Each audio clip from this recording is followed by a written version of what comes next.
নবম দশম শ্রেণীর বইয়ের হিসাব বিজ্ঞানের 2 নাম্বার অধ্যায়ের কি কি প্রশ্ন হইতে পারে সেটা হচ্ছে এক নজরে আমরা দেখব।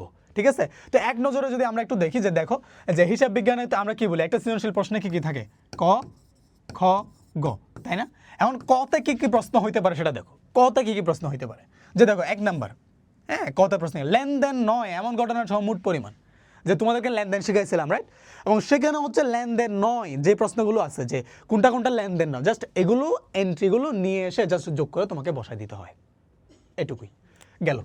2 নম্বরে দেখার পর কি প্রশ্ন হতে পারে অপরিশোধিত মূল্য নির্ণয় করো। যেমন ধরো যে অপরিশোধিত মূল্য সেবা সরঞ্জামের অপরিশোধিত মূল্য হইতে পারে, এরপর তুমি দেখবা হচ্ছে আসবাবপত্রের অপরিশোধিত মূল্য হইতে পারে। এটা কেমন, এটা দেখবা হচ্ছে একটা প্রতিষ্ঠান 2 তারিখে আসবাবপত্র কিনছে 30,000 টাকা বাকিতে, তো 7 তারিখে গিয়ে এটা পরিশোধ করছে 10,000 টাকা। তোমাকে কত প্রশ্ন করলো অপরিশোধিত মূল্য নির্ণয় করো, তখন কি করবা এটা থেকে এটা বাদ দিয়ে দিলে বাকি থাকে 20,000 টাকা। এটা হচ্ছে আমার অ্যান্সার, বুঝতে পারছো? এটা হচ্ছে অপরিশোধিত মূল্য। এরপরে কি আছে দেখো, এরপর হচ্ছে মোট বিক্রয়ের পরিমাণ বা মোট আয়ের পরিমাণ, যে কি পরিমাণ পণ্য বিক্রয় করা হয়েছে। এই দেখো এটা কিন্তু পণ্য, এটা কিন্তু কি না আসবাবপত্র না, মাথায় রাখবা আসবাবপত্র বা সম্পদ না, এখানে হচ্ছে সম্পদের কথা বলে নাই, তোমাকে বলবে মোট আয়ের পরিমাণ নির্ণয় করো। হ্যাঁ, আয় শুধু আয় যেগুলো হয়েছে এখানে কিন্তু তোমরা অনেক ক্ষেত্রে কি করো যে মূলধন জাতীয় লেনদেন যেগুলো আছে সেগুলো তোমরা কি করে দাও, সম্পদ বা দীর্ঘমেয়াদী ব্যয় যেগুলো আছে যে সেগুলোকে তোমরা এখানে উল্লেখ করে দিয়ে দাও, যে মোট আয় মোট ব্যয় যখন নির্ণয় করতে বলে, মোট ক্রয় যখন নির্ণয় করতে বলে, মোট বিক্রয় যখন নির্ণয় করতে বলে, তাহলে সেক্ষেত্রে সম্পদের কোনো হিসাব থাকবে না, এখানে মুনাফা জাতীয় যেগুলো আছে সেগুলো আসবে, বুঝতে পারছো? এরপরে দেখো যে মোট মূলধনের পরিমাণ নির্ণয় করো, মোট মূলধনের পরিমাণ নির্ণয় করো, যে মোট মূলধন কতটুকু, তাই না? এখানে আবার বলতে পারে যে প্রারম্ভিক মূলধনের পরিমাণ নির্ণয় করো, প্রারম্ভিক মূলধনের পরিমাণ। আচ্ছা পরিমাণ, ওকে, প্রারম্ভিক মূলধনের পরিমাণটা কিরকম, যে প্রারম্ভিক মানে বছরের সামনে যে বলছিলাম প্রারম্ভিক মোট সম্পদ থেকে প্রারম্ভিক মোট দায় বাদ দেওয়া, তাই না? 3 নম্বর অধ্যায়ে যেটা আমি তোমাদেরকে শিখিয়েছিলাম রাইট। ওকে, তো গেল।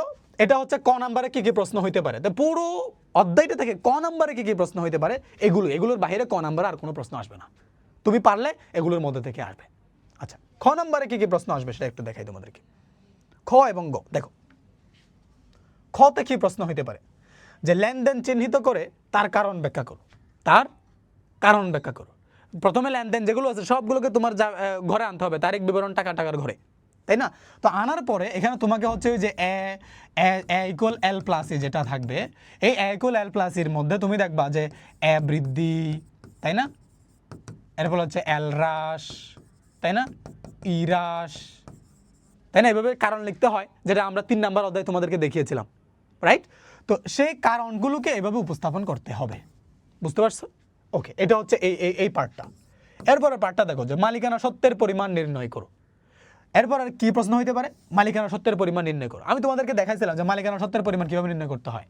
আমরা বলছিলাম যে মালিকানা সত্ত্ব যেটা আছে হিসাব সমীকরণ যেটা এ ইকুয়াল এল প্লাস ই, এই যে হিসাব সমীকরণ, এই যে ই এর মধ্যে আবার একটা বর্ধিত রূপ আছে, সেটা হচ্ছে তোমার সি প্লাস আর মাইনাস ই মাইনাস ডি, তাই না? এটা হচ্ছে মূলধন, মূলধনের সাথে যতগুলো আয় হয়েছে সব আয় যোগ করো, সব ব্যয় বাদ দাও, সব উত্তোলন বাদ দাও, সর্বশেষ যেটা থাকবে সেটা হচ্ছে তোমার মালিকানা সত্ত্ব। এরপরে দেখো যে মোট আয় এবং মোট ব্যয়ের পরিমাণ নির্ণয় করো, মোট আয় এবং মোট ব্যয়ের পরিমাণ নির্ণয় করো, যতগুলো আয় হয়েছে সব আয় যোগ করো, যত ব্যয় হয়েছে সব ব্যয় যোগ করো, এরকম হইতে পারে। তো এগুলো হচ্ছে তোমার খ নাম্বারে প্রশ্ন আসবে, খ নাম্বারে এর বাইরে তোমার 2 নম্বর অধ্যায় থেকে আর কোনো প্রশ্ন আসবে না, সোজা হিসাব। ওকে, এবার দেখো গতে কি আসবে, গতে কি আসবে, গতে হচ্ছে হিসাব সমীকরণের উপর লেনদেনের প্রভাব দেখাও, হিসাব সমীকরণের উপর লেনদেনের প্রভাব দেখো। এটাকে আবার আরেকভাবে বলতে পারে যে আর্থিক অবস্থার উপর লেনদেনের প্রভাব দেখো, তাই না? হ্যাঁ, এইভাবে হইতে পারে, তুমি বইয়ে হচ্ছে দেখতে পারো।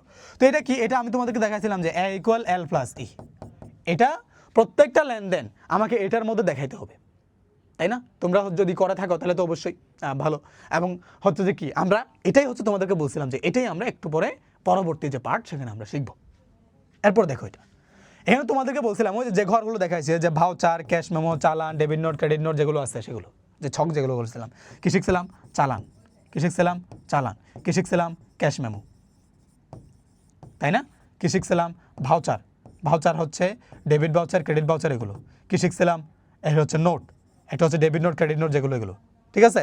এইগুলো তোমার হচ্ছে গ নাম্বারে আসতে পারে।